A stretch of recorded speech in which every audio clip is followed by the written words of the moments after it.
Hello everyone. आज की इस वीडियो में हम बात करेंगे सुप्रीम कोर्ट की लेटेस्ट जजमेंट के बारे में section 138 section 141 of negotiable instrument act के ऊपर। सुप्रीम कोर्ट की ये इंपॉर्टेंट जजमेंट है vicarious liability of partner firm. Case का टाइटल है Dilip Hariramani versus bank of Baroda. Criminal appeal number है 767 ऑफ 2022। SLP क्रिमिनल नंबर है 641 ऑफ 2021। डेट ऑफ डिसीजन है 9 मई 2022। डिवीजन बेंच की जजमेंट है। सब्जेक्ट है 138 section 141 of negotiable instrument act. इस जजमेंट में सुप्रीम कोर्ट के सामने 2 क्वेश्चन थे। सबसे पहला question, vicarious criminal liability of partner की फर्म के पार्टनर की विकारियस क्रिमिनल लाइबिलिटी क्या है। सेक्शन 130 और सेक्शन 141 की जो डेफिनेशन है उसके अकॉर्डिंग क्या उसमें विकारियस लाइबिलिटी पार्टनर की है, क्रिमिनल लाइबिलिटी विकारियस है या नहीं है, उसके बारे में पहला क्वेश्चन था। सेकंड क्वेश्चन की whether a partner can be convicted and held to be vicarious liable when the partnership firm is not an accused tried for a primary और सब्सटेंटिव ऑफेंस। सेकंड क्वेश्चन क्या था भी, जब जो firm है जो primary और सब्सटेंटिव ऑफेंस के लिए वो पार्टी नहीं है, उसका ट्रायल नहीं किया जा रहा, वो ट्राई नहीं एज एन अक्यूज्ड, तो क्या पार्टनर की कन्विक्शन है, पार्टनर को कन्विक्शन की जा सकती है और उसको विकारियसली लायबल किया जा सकता है या नहीं है। तो इन टोटलिटी हम डिस्कस करेंगे। जो सुप्रीम कोर्ट ने 2 क्वेश्चन इस केस में जो जिनको आंसर किया है। सबसे पहले विकारियस क्रिमिनल लाइबिलिटी, एक फर्म है, उसके फर्म के 2 पार्टनर हैं, पार्टनर में जो चेक बाउंस का केस है वो फर्म के ऊपर है या पार्टनर के ऊपर है। अगर पार्टनर के ऊपर है तो क्या दूसरा पार्टनर विकारियस लाइबिलिटी है, क्या फर्म की विकारियस लाइबिलिटी पार्टनर पे आती है या नहीं आती। अगर फर्म पार्टी नहीं है, जो पार्टनर हैं वो इंडिविजुअल कैपेसिटी में पार्टनर हैं, तो क्या केस में उनको कन्विक्ट किया जा सकता है पार्टनर को या नहीं पार्टनर को। ये important question section 141 of negotiable instrument act के तहत तो ये क्वेश्चन है वो हेल्ड किया गया है। शॉर्ट में हम इसके फैक्ट देखते हैं। बैंक ऑफ बड़ौदा ने term loan and cash credit facility partnership firm Messrs global packaging को 4 अक्टूबर 2012 को 6,73,80,000 की term loan cash credit facility की प्रोवाइड की। तो ये कहा गया कि पार्ट पेमेंट, लोन की रीपेमेंट की पार्ट पेमेंट के तौर पे फर्म ने through it's authorise signatory सिमाया Hira Rahmani के थ्रू 3 चेक इशू किए। चेक बैंक को प्रेजेंट किए गए और इनसफिशिएंट फंड की वजह से वो डिसऑनर हो गए। बैंक ने अपने ब्रांच मैनेजर के थ्रू डिमांड नोटिस भेजा तो सिमाया हीरा रहमानी को under section 138 of negotiable instrument act. Respondent bank ने ब्रांच मैनेजर के थ्रू कंप्लेंट फाइल करी सेक्शन 138 की मजिस्ट्रेट के सामने, किसके against, Simaya Hira Rahmani and appellant के जो कि पार्टनर थे फर्म के, उनके अगेंस्ट एक 138 की कंप्लेंट फाइल करी। फर्म पार्टी नहीं थी कंप्लेंट में। मैसर्स ग्लोबल पैकेजिंग वो एज ए पार्टी नहीं थी, सिर्फ और सिर्फ सिमाया हीरा रहमानी और द अपीलेंट थे। अपीलेंट वो पार्टी था। तो ये एडमिटेड फैक्ट था कि साथ में ये भी from the fact of the case ये एडमिटेड फैक्ट था कि सिमाया रहमानी ने कोई भी जहाँ अपीलेंट है जो उसने कोई भी जो लोन है बैंक से अपनी इंडिविजुअल कैपेसिटी के लिए नहीं लिया। तो ये ओवरऑल केस के फैक्ट थे। सुप्रीम कोर्ट ने जो पहले क्वेश्चन को आंसर किया कि विकारियस क्रिमिनल लाइबिलिटी ऑफ पार्टनर, इसके पहले सुप्रीम कोर्ट ने सेक्शन 141 की जो प्रोविजन है उसको डिस्कस किया। सेक्शन 141 है वो कहता है कि ऑफेंसेस बाय कंपनी, ये नेगोशिएबल इंस्ट्रूमेंट एक्ट का सेक्शन है। सब क्लॉज 1 कहती है कि if the person committing an offence under the section 138 is a company. देखो हमें क्लियर है कि अगर इंडिविजुअली कोई चेक बाउंस होता है तो डायरेक्टली उसके खिलाफ 138 की फाइल कंप्लेंट की जाती है उस इंडिविजुअल के ऊपर, उसने ऑफेंस किट किया है। बट अगर ऑफेंस कंपनी ने कमिट किया है तो सेक्शन 141 के तहत क्या डेफिनेशन है। तो सेक्शन 141 के कहते हैं कि every person who if the person committing an offence under section 131 is a company, अगर ऑफेंस करने वाली एक कंपनी है, every person who at the time of offence committed, इसके डेफिनेशन को हम ध्यान से देखेंगे। Eight the time of committing of an offence was in charge, क्या वर्ड है, वाज इन चार्ज, तो इस कीवर्ड को आप ध्यान में रखें, was in charge and was responsible to the company for conduct of the business of the company as well as the company shall be deemed to be guilty of the offence and shall be liable to be proceeded against and punished accordingly। जो company ने अगर offence commit किया है, जो भी person at the time of commitment of the offence was in charge, जो उस time पे जब ऑफेंस हुआ वो इंचार्ज था, वो रिस्पॉन्सिबल होगा अगर वो कंडक्ट करता है कंपनी का बिजनेस। तो एक्सप्लेनेशन इस सेक्शन में दी गई है। Company means body corporate individually including a firm और other association of individual. Section 141 में जो कंपनी की डेफिनेशन दी गई है उसमें एक्सप्लेनेशन के साथ ये बताया गया है कि कंपनी का मतलब बॉडी कॉर्पोरेट जिसमें फर्म शामिल है और एसोसिएशन ऑफ इंडिविजुअल, उसको कंपनी की डेफिनेशन में रखा गया है सेक्शन 141 के पर्पज से। अब ये बड़ा क्लियर है कि सब सेक्शन 1 है वो सेक्शन 141 का सब सेक्शन 1 है, वो कहता है कि where a company commit an offence, जहाँ पे कंपनी ऑफेंस कमिट करती है, every person who at the time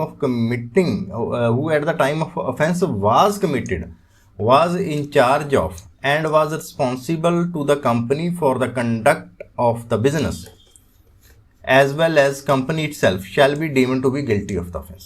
तो ये डेफिनेशन सेक्शन 141 की बड़ी क्लियर है।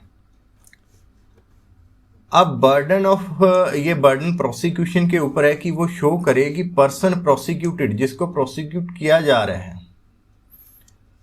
वो इंचार्ज था और रिस्पॉन्सिबल था कंपनी के बिजनेस के लिए, कंपनी का बिजनेस कंडक्ट करने के लिए वो रिस्पॉन्सिबल था।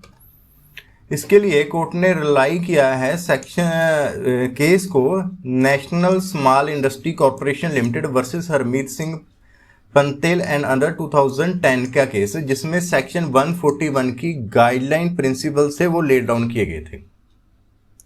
तो उस केस को रिलाई करते हुए, नेशनल स्मॉल इंडस्ट्री कॉरपोरेशन के केस को रिलाई करते हुए, इस केस में सुप्रीम कोर्ट ने उसके प्रिंसिपल थे उनको गाइडिंग प्रिंसिपल के तौर पे लिया है। तो उस केस में National Small Industries Corporation Limited के केस में क्या प्रिंसिपल थे कि सबसे पहला था कि primary responsibility is on the complainant to make specific averment और required under law in the complaint as to make the accused vicarious liable. Complainant को स्पेसिफिकली प्लीड करना पड़ेगा, एवरमेंट लेज करना पड़ेगा कि जो विकारियसली एक्यूज्ड कैसे विकारियसली लायबल है।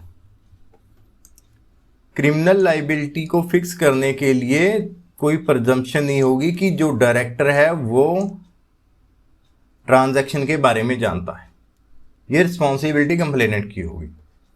उसके बाद जो सेकंड प्रिंसिपल कहता है कि section 141 does not make all the director liable for offence. Section 141 सारे डायरेक्टर को लायबल नहीं करता ऑफेंस के लिए। क्रिमिनल लायबिलिटी उन लोगों के ऊपर ही इंपोज की जा सकती है जो कमीशन ऑफ ऑफेंस के समय पे इंचार्ज थे या रिस्पॉन्सिबल थे कंपनी के बिजनेस के कंडक्ट के लिए। और थर्ड था कि vicarious liability on the part of a person must be pleaded and proved not to be inferred. और ये सबसे इंपॉर्टेंट है कि विकारियस लायबिलिटी आपको प्लीड करनी पड़ेगी और प्रूव करनी पड़ेगी। सिर्फ कहने से कोर्ट इनका इन्फ्रेंस नहीं ड्रान कर सकती, इनको प्रिज्यूम नहीं कर सकती कि वो विकारियस लायबिलिटी है अगर डायरेक्टर है। अगर आपने फर्म का या कंपनी का किसी डायरेक्टर को लायबल करना है तो आपको कंप्लेनेंट को उसकी स्पेसिफिकली उसकी विकारियस लायबिलिटी प्लीड करनी पड़ेगी। प्लीड करने के साथ साथ उस लायबिलिटी को प्रूव भी करना पड़ेगा। सुप्रीम कोर्ट ने इस केस में अनदर जो केस था गिरधारी लाल गुप्ता DH मेहता 1971 को रिलाई किया है किस वर्ड के लिए, इंचार्ज। ये गिरधारी लाल गुप्ता के केस में सुप्रीम कोर्ट ने वर्ड था, जो एक्सप्रेशन था इंचार्ज, उसको इंटरप्रेट किया कि a person in overall control of the day to day business of the company और द फर्म। इंचार्ज मीन्स जो person overall day to day business of the company के लिए या फर्म के बिजनेस के लिए रिस्पॉन्सिबल है, वो इंचार्ज की डेफिनेशन में आएगा। तो जो प्रेजेंट केस है, इस प्रेजेंट केस में ये एडमिटेड फैक्ट था कि रिस्पोंडेंट बैंक ने, जो रिस्पोंडेंट बैंक को अपीलेंट ने 3 चेक इशू किए, which was dishonoured in his personal capacity और अदरवाइज एज ए पार्टनर। जो 3 चेक इशू करे गए थे वो उसने अपनी जो पर्सनल कैपेसिटी या अदरवाइज एज ए पार्टनर के तौर पे इशू नहीं करे थे।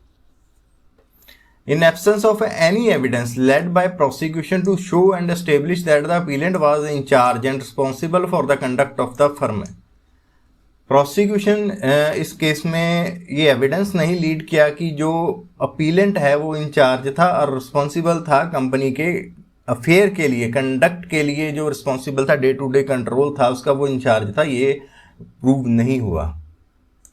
सिर्फ इसी के बेस पे अक्यूज्ड को कन्विक्ट नहीं किया जा सकता कि वह पार्टनर था फर्म में और फर्म ने लोन लिया और वो गारंटर के तौर पे था, उस लोन के लिए गारंटर के तौर पर था। पार्टनरशिप एक्ट 1932 क्रिएट करता है सिविल लाइबिलिटी और गारंटर की लाइबिलिटी कॉन्ट्रैक्ट एक्ट में सिविल लाइबिलिटी है।